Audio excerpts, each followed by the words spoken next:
What else it means to go meta is to step outside the frame of a thing and to observe it. So almost everything within reality that we can talk about is framed in some way or comes in some kind of context.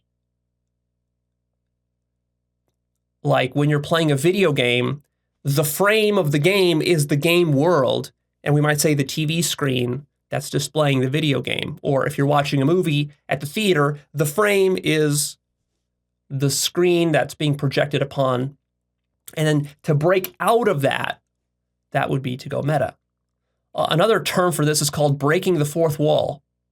In cinema, this concept is used whenever a character inside of a TV show or a movie speaks directly to the audience, which usually these characters wouldn't do, and they do it in sort of a self-aware way where the audience now understands that the character in the movie understands that he's just a character in a movie and he's talking to you about the fact that it's a movie. So he's gone meta. He's broken through the illusion of the sort of context or frame of the movie world. So you might even take this to a further extreme where, for example, a movie might be set in ancient Roman times, and the character would literally knock on the TV screen and say, hey, you over there in the 21st century watching this right now, how's it going? And that shows you sort of self-awareness of even the fact that even though he's in the frame of ancient Rome, he can break out of that frame, break the reality of that, and to connect it to the 21st century. So he's aware, this character is aware that actually this is a movie happening in the 21st century. So another way to phrase it is that to go meta is to go one level above in abstraction, one level higher in abstraction.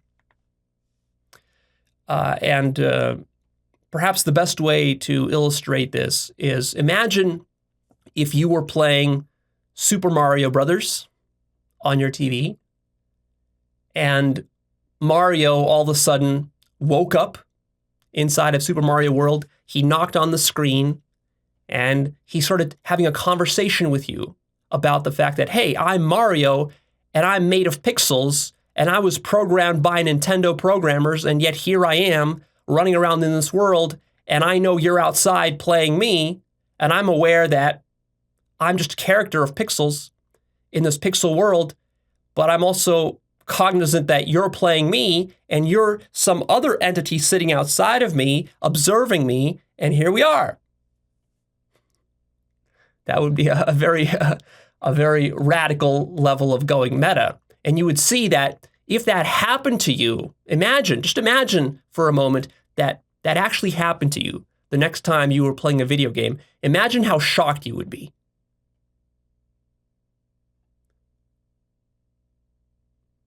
You would be, the hair on the back of your neck would stand up if that happened to you.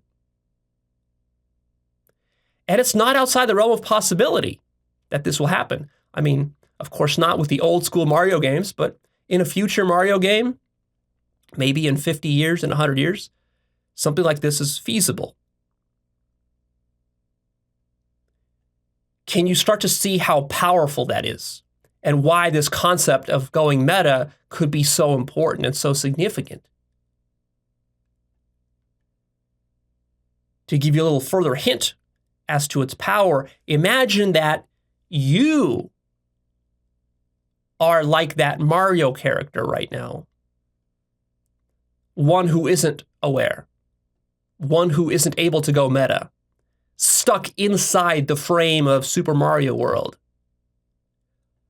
Unaware of the larger context of what's really going on, that this is a video game. And then imagine that something clicks one day and suddenly you're able to go meta and you're able to pop outside of the frame of the video game. Imagine how groundbreaking that would be for you. See, this wouldn't just be another thing like a belief you adopt.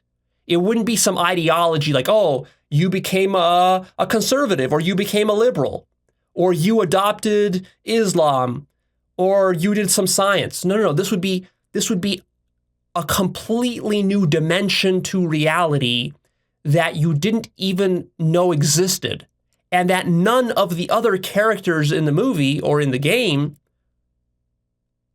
recognize as being real.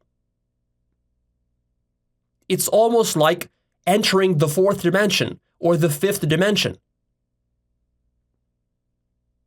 That's powerful, you see. And as it turns out, if you're trying to do serious personal development and serious spiritual development, and you're trying to really get a handle on what reality or life is, it turns out that it's impossible to accomplish that without going meta. And the number one mistake that all religious people, political people, and even scientific people and logical people, that the biggest mistake they make is that they're always operating within the same dimension as they've always operated, and that their mind is not able to jump out and go meta into a higher dimensional perspective. And because of this, they're not able to resolve the enigma of life, and they're not able to solve the majority of their serious structural existential problems. They're only able to solve the problems within that single plane that they're working in, whereas certain problems can only be resolved by jumping outside of that frame into a higher dimension. And the whole challenge here is that it's extremely difficult to communicate the existence of a higher dimension to someone who is stuck within a single plane. Because to them, when you're talking to a two-dimensional character, the idea of three dimensions, it's like a fantasy. It doesn't compute until one day something clicks and it does compute, and then they discover the third dimension or some other dimension. We're not just talking about spatial dimensions. That's just an analogy we're using here.